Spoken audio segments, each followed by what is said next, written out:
하나님 말씀은 구약 성경 이사야서 22장 8절에서 11절까지입니다.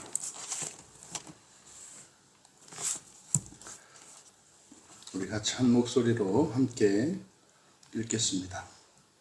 그가 유다에게 덮였던 것을 벗김에 그날에야 네가 숲을 곳간의 병기를 바라보았고 너희가 다윗성에 무너진 곳이 많은 것도 보며 너희가 아랫못에 물도 모으며 또 예루살렘의 가옥을 개수하며 그 가옥을 헐어 성벽을 견고하게도 하며 너희가 또 옛못의 물을 위하여 두 성벽 사이에 저수지를 만들었느니라.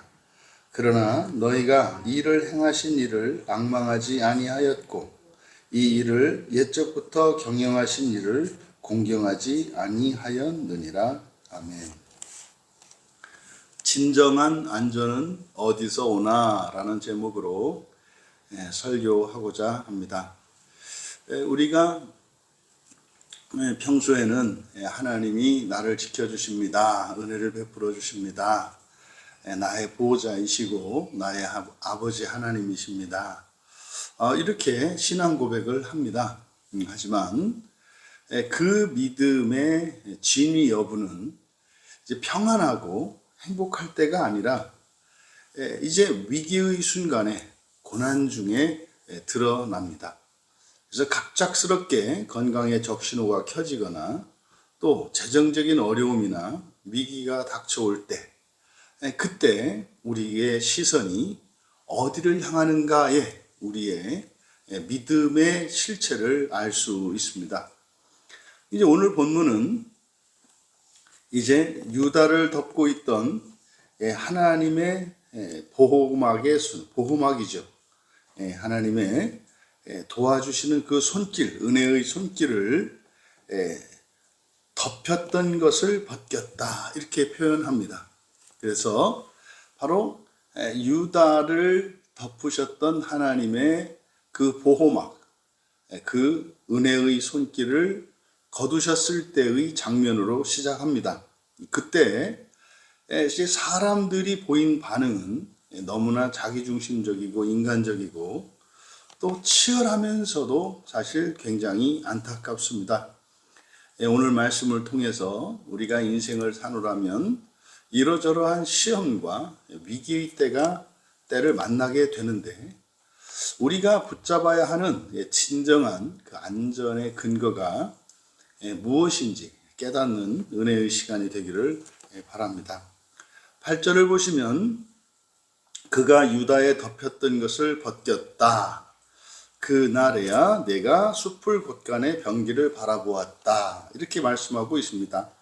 여기서 먼저 덮였던 것이라고 번역한 이 단어가 마샤크인데 이 마샤크는 여기에서는 이제 하나님의 은혜의 보호막을 의미하죠. 그런데 이제 이 마샤크가 성경에 사용된 용례들을 보면 주로 성막에서 문을 가리는 휘장으로 사용이 됩니다. 그래서 이렇게 가로막는 역할을 하기도 하지만 또한 동시에 들어갈 수 있는 통로의 역할을 하기도 해요. 그래서 문을 닫아놓은 것은 그 집에 속한 사람들은 드나들 수 있는 출입구이겠습니다마는 외부인에게는 담장과 같은 역할을 합니다. 그래서 여기서 덮였던 것이라고 번역한 마샤크라고 하는 것은 이 이중적인 의미가 있어요. 외부의 적으로부터 보호하신다는 의미가 있고 또한 그 안에 하나님께 속하는 이들에게는 드나들 수 있는 출입구의 역할을 하는 것이 이 마샤크입니다. 그러면 이 막을 걷어냈다, 덮였던 것을 벗겼다. 이것은 이제 하나님께서 거두신 것을 의미하는데 이것은 뭘 얘기하는 거겠습니까? 바로 이제 막힘이 없다는 뜻인데 그것은 사실상 외부에 완전히 노출된 것을 의미합니다. 실제로 예루살렘이 멸망한 뒤에 포로지에서 기환해서 성을 재건하고 성벽을 쌓았습니다만 마지막 그 성전의 예루살렘 성의 그 재건의 마무리가 문을 닫는 겁니다. 그러니까 문이 없다라고 하는 것은 도둑에게, 외부의 적에게 완전히 노출되었던 것을 의미합니다. 여러분, 문을 걸어 잠그고 잘 때 느끼는 안정감과 문짝이 떨어진 상태에서 누리는 그런 불안감, 이것을 우리가 어렵지 않게 생각할 수 있습니다. 그러니까 하나님께서 사실은 우리의 일상이라고 하는 것이 바로 하나님의 은혜의 보호막 아래에서 살아가는 삶이죠.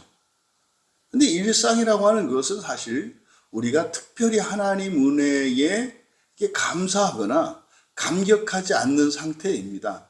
하지만 그것이 하나님의 놀라운 은혜와 보호 안에 있었다고 하는 것을 깨닫는 것은 바로 일상이 깨어질 때죠. 그래서 바로 오늘 유다에게 덮였던 것을 벗기셨을 때 일어나는 그 일들을 이제 쭉 설명을 합니다. 그런데 그 순간 그들의 눈이 향한 곳이 어디였습니까? 숲을 곳간에 병기를 바라보았다, 이렇게 얘기를 합니다. 여기서 숲을 곳간이라고 이제 번역을 해 놓았는데 여기를 그대로 직역을 하면 숲의 집, 이렇게 됩니다. 숲의 집이라는 말을 이렇게 이제 번역한 거예요. 숲의 집이라고 하는 이것이 뭐냐면 이제 솔로몬이 왕궁을 지을 때 성전을 건축하고 그다음에 왕궁을 건축하지 않습니까? 그때 주로 그 사용되었던 목재가 레바논의 백향목이에요. 그래서 레바논의 백향목은 가장 우수한 목재죠. 그래서 그때 그 레바논의 백향목으로 왕궁 안에 창고를 짓습니다. 그 창고는 주로 무기나 여러 가지 귀중한 도구들을 넣었습니다. 이제 열왕기상 10장 17절에 똑같은 단어가 사용이 됩니다. 그러니까 그들에게 위기가, 다시 말해서 하나님의 보호가 거치면 이제는 전혀 이렇게 감지하지 못했던, 그리고 실감하지 못했던 그런 위험, 고난, 이것들이 이제 피부로 느끼게 되지 않습니까? 그러니까 이렇게 위기가 닥치자마자 그들이 한 일은 이제 자신들의 왕궁에 있었던 그 창고, 그 무기고를 바라봤다는 거예요. 뭡니까? 그러니까 이제 자신들이 할 수 있는, 남아있는 이 가용한 자원들, 그리고 동원할 수 있는 이런 힘들을 점검한다는 거예요.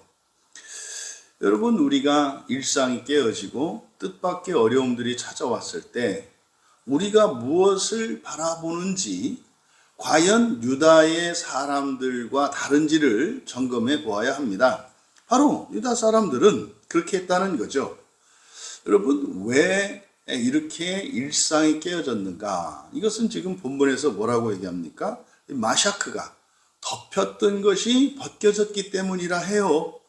그러면 그 예기치 않았던 위험과 고난이 찾아왔을 때 우리가 직감적으로 가장 먼저 느껴야 하는 것, 깨달아야 하는 것은 뭐라는 겁니까? 하나님의 은혜의 손길이 거쳤구나라는 거예요. 그래서 근본적인 원인을 생각해야 하는데, 또 그런 상황에서 어떻게 한다는 겁니까? 여전히 하나님의 은혜가 거쳤음을 깨닫는 것이 아니라 또 그 상황을 극복할 수 있는, 자력으로 그것을 극복할 수 있는 어떤 대책을 강구한다, 이 말이에요.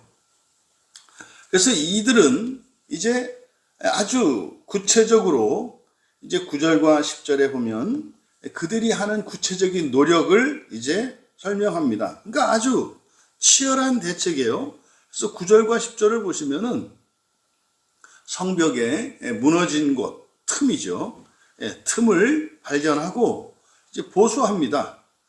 또 아랫못에 물을 모아서 이제 비상용 식수도 이제 확보를 합니다. 그러니까 이렇게 하나님이 보호하실 때에는 전혀 느끼지 않았던, 그리고 걱정하지 않아도 되는 이런 어려움과 위험을 실감하게 되니까 이제 허술한 곳들을 찾아서 보수하고 또 대비하는 일들을 한다 이 말이에요. 또 심지어 10절을 보시면은 가옥을 헐어서 이제 가옥을 계수하며 이제 이것은 이제 가옥들을 살피는 거죠. 그래서 결국에는 그 가옥을 헐어서 성벽을 견고하게도 한다. 그러니까 이것은 이제 세금을 더 거둔다 할지 특별한 대책. 우리나라 같은 경우 과거에 IMF 상황 있지 않습니까? 그럴 때 온 국민들이 그냥 집안에 있는 금부치들을 다 꺼내가지고 내다가 그냥 나라에 이렇게 팔아가지고 그 위기를 극복하는 데 도움을 줬던 그런 일 있지 않습니까? 근데 어이없게도 이 나라의 어려움은 그렇게 해서 국민들이 어려움이 극복되는가 싶었는데 나중에 알고 보니까 속빈강정이고 우리나라의 알짜 기업들이나 중요한 어떤 기간산업 같은 것들이 외국 자본들에게 그냥 넘겨졌고 탈탈 털린 것은 국민들의 주머니였다는 거. 대신 그래서 그냥 말이죠. 애국하고 되게 감동적인 사건이었다라고 해가지고 국민들을 감정적으로만 이렇게 만족하게 하고 실속은 그 지도자라고 하는 사회 지도층 사람들이 다 빼먹은. 그러니까 이게 참 말도 안 되는 이런 일이 일어났었거든요. 그러니까 엄청나게 나라를 위해서 뭔가를 한 것 같았는데 지금 이들의 상황이에요. 여러분 집을 부숴가지고 성벽을 이제 보수한단 말이에요. 명분은 뭡니까? 이 성을 지키기 위해서, 나라를 지키기 위해서 개인의 희생이라고 하는 것이 이것은 아주 위대한 일입니다. 이것은 존경받을 만한 일입니다. 이렇게 명분을 주고 집을 허물어서 성벽을 고쳐요. 여러분, 물론 이것이 비난받을 일은 아닙니다. 지도자로서 당연히 해야 할 의무이고 또 나라를 지키고 성을 지키고 하는 이런 일들은 국민의 생명과 그리고 재산을 지키기 위한 조치이기 때문에 충분히 이해될 만하고 오히려 칭찬받을 만한 일입니다. 그런데 성경은 이들의 성실함과 열심과 그 치열함을 인정하지 않습니다. 칭찬하지 않습니다. 왜냐하면 이들은 지금 번지수를 잘못 찾고 있는 거죠. 이들이 해야 되는 것은 성을 보수하고 문을 달고 그래서 어떻게 하는 이게 아니라 이런 일들을 하지 않아도 되는 하나님의 은혜 아래서 보호 안에서 살아가는 삶을 박차버린 그 근본적인 원인을 생각하지 않고 자신들의 죄와 허물을 정당화하고 오히려 그것을 스스로의 힘으로 극복하려고 한다는 점에서 이것은 가장 치명적인 약점이 있고 잘못을 범하는 것입니다. 여러분, 애시당초 하나님이 유다에게 덮였던 것을 벗기지 않으셨다면 전혀 결핍이나 위험이나 이렇게 위기 상황이라고 인식할 필요가 없었단 말이에요. 그런데 하나님 없이 스스로의 힘으로 살겠다고 하는 그것 때문에 그것을 깨닫게 하시려고 하나님께서 도우시는 은혜의 손길을 거둔 것인데 그 하나님의 은혜의 손길이 회복되기를 구하는 것이 아니라 거기에 적응하고 거기에서 살아남을 수 있는 자구책을 구하는 그런 어리석음을 범했다 이 말입니다. 여러분, 11절이 오늘 우리가 살펴본 이 본문에서 핵심이라고 할 수가 있습니다. 11절을 보시면 너희가 또 옛못의 물을 위하여 두 성벽 사이에 저수지를 만들었느니라. 여기서는 두 성벽, 두 개의 성벽이라고 말했습니다만 이제 복수형이에요. 성벽들 사이에. 그러니까 성벽들 사이의 저수지라고 하는 것은 성 안의 저수지를 말하는 거죠. 그리고 옛못이라고 하는 것은 과거에는 못으로 썼던 것인데 말라버린 것이죠. 그러니까 이제 당장 하나님께서 은혜의 손길을 딱 거두시니까 아이고 대책을 세워야 되고 준비해야 되고 보수해야 되는 일들이 너무나 많은 거예요. 너무나 많은 거예요. 그래서요, 이제 완벽한 저수지들까지 만들었습니다. 그런데요, 그런 그들에 대해서 하나님이 탄식을 합니다.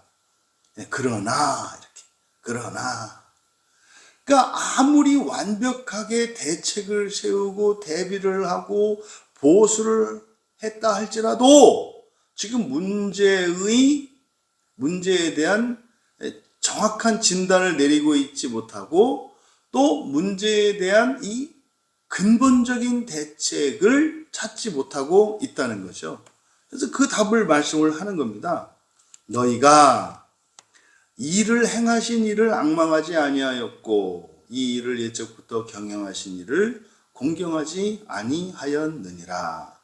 여기서 지금 우리말 성경어는 앙망하다, 공경하다, 보다 이렇게 되어 있습니다만은 전부 보다라는 뜻입니다. 여기서 앙망하다라고 이제 번역한 것은 이제 그냥 무심코 보는 거예요. 그래서 그냥 쳐다보는 겁니다. 특별히 이렇게 관심을 갖고 보는 게 아니라 눈에 보이는 것을 그냥 보는 겁니다. 이게 나바트이거든요.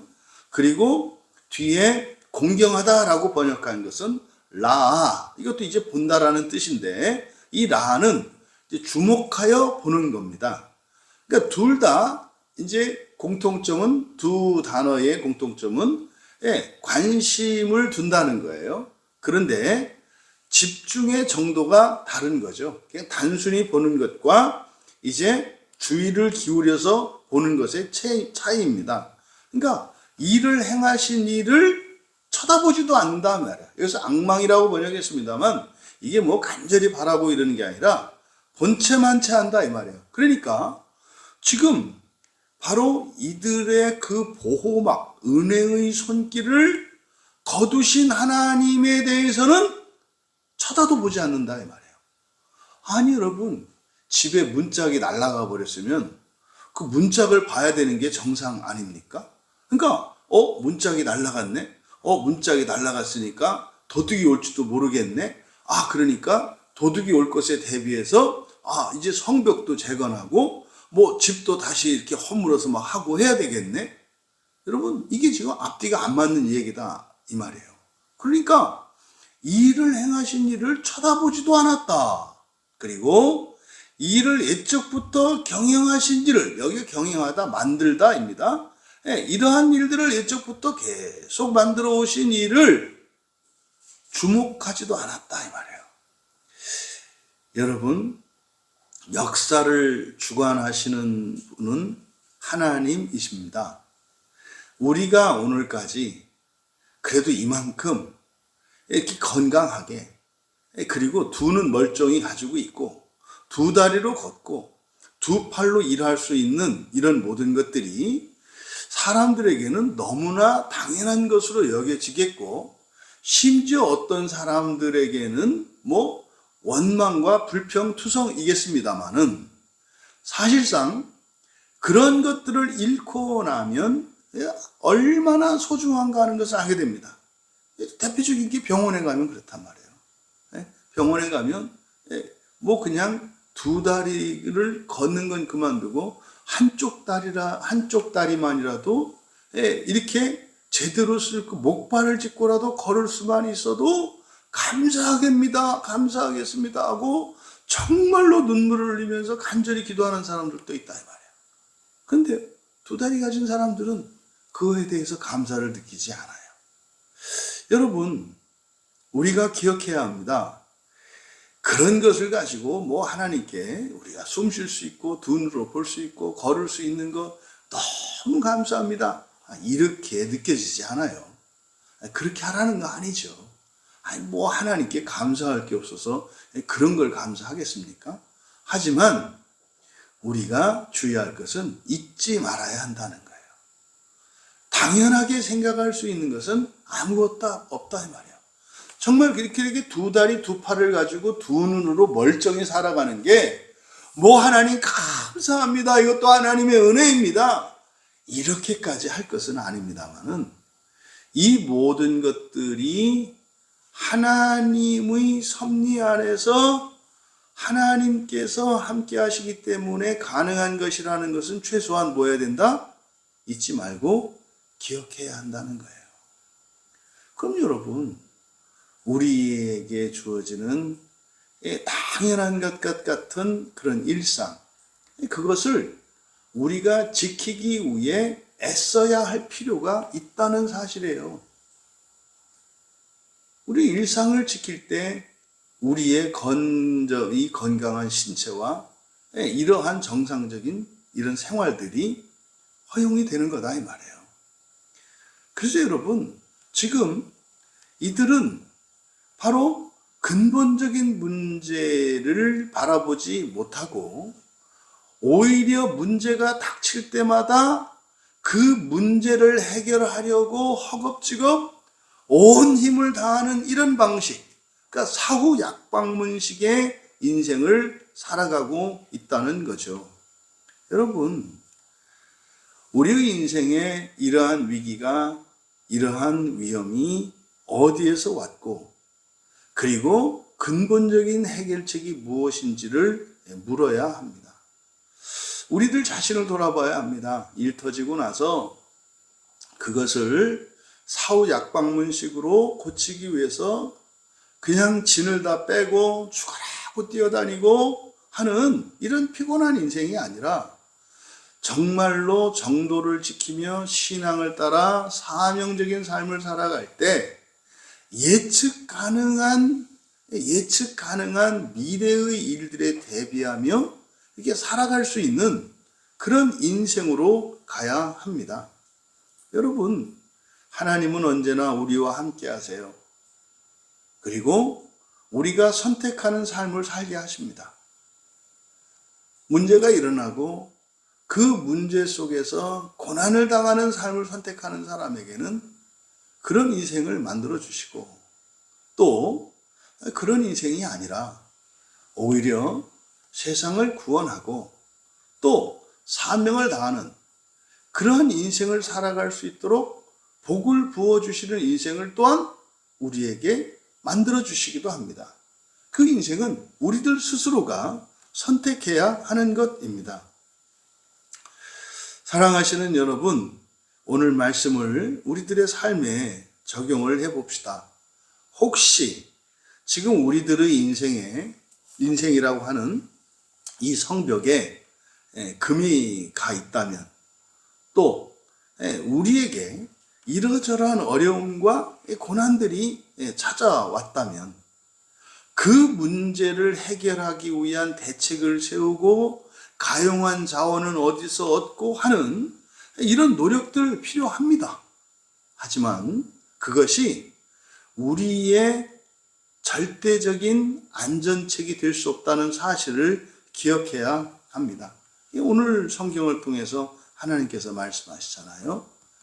그래, 네가 열심히 노력을 해서 만든 그 저수지를 보지 말고 나를 봐라. 너의 인생을 주관하시는 하나님, 이 세상을 새롭게 날마다 창조하실 수 있는 그 하나님께 주목하라는 겁니다. 우리 인생의 안전과 이런 절대적인 평화라고 하는 것은 우리의 능력과 우리의 열심과 수고, 우리의 자원, 우리의 든든한 성벽, 그 무엇에 있지 않습니다. 또 심지어는 100년 만년 마실 수 있는 크고 깨끗한 우물과 저수지를 가지고 있다 할지라도 그것이 우리의 절대적인 안전의 근거는 되지 않습니다. 우리의 보호막 되시는 그 하나님을 바라보고 그 하나님이 은혜의 손길을 거두시지 않도록 하는 그것이 우리의 가장 강력하고 완전한 안전책인 것을 기억하셔서 하나님께서 은혜의 손을 거두시지 않을 수 있는 하나님께 깃들이는 인생으로 평화롭고 복된 인생을 살아가시되 그것이 세상을 구원하기를 기뻐하시는 하나님의 뜻을 따라 살아가는 사명의 인생이 되기를 진심으로 바랍니다. 그래서 우리가 아무리 작은 어려움이라 할지라도 그런 어려움이 찾아왔을 때 우리는 즉시 무릎을 꿇고 하나님께 여쭈어야 합니다. 하나님, 내 마음에서 하나님으로부터 떠난 것, 또 떠나려고 하는 것은 무엇입니까? 그래서 우리의 일상에 일어나는 모든 일들은 영적인 문제로 치환하십시오 라고 말씀을 드리지 않습니까? 그러면 영적인 문제라고 하는 것은 우리의 죄와 허물을 깨닫고 회개하는 일입니다. 그것이 해결되면은요, 여러분, 회개하기 이전에 그 죄를 가지고 있던 나에게 일어난 고난과 역경 시련들, 내가 회개하고 나면 그것은 나의 것이 아니에요. 그러면 그것은 금세 복으로 바뀌게 된다는 사실을 기억하시기 바랍니다.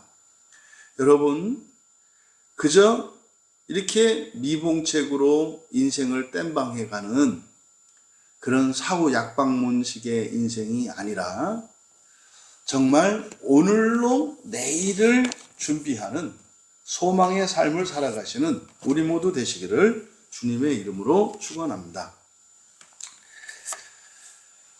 역사의 주관자이시며 우리의 보호자이시고 구원자이신 하나님 아버지, 저희는 위기가 닥치면 하나님을 찾기보다 그 순간에, 그런 위기의 순간에조차 여전히 내 힘을 의지하고 내가 할 수 있는 일들을 먼저 생각하는 이 어리석음을 깨닫게 하여 주시고, 그렇게 내 힘으로 성벽을 쌓고 저수지를 만들어 미래를 대비하고자 하는 그것이 얼마나 어리석은 것인지 깨닫게 하시고, 이 시간 회개를 통하여 열심히 살지만 하나님을 놓치고 사는 어리석은 자가 다시는 되지 않도록 은혜를 내려 주시옵소서. 인생의 무서운 무너진 성벽 틈을 메우기 위해 동분서주하는 그런 삶이 아니라 먼저 이 일을 행하시고 경영하시는 하나님께 주목하게 하여 주셔서 하나님 안에서 참된 안전과 평화를 누리며 이 세상을 구원하는 거룩한 주님의 자녀들 다 되게 하옵소서. 감사하며 예수님의 이름으로 기도하옵나이다.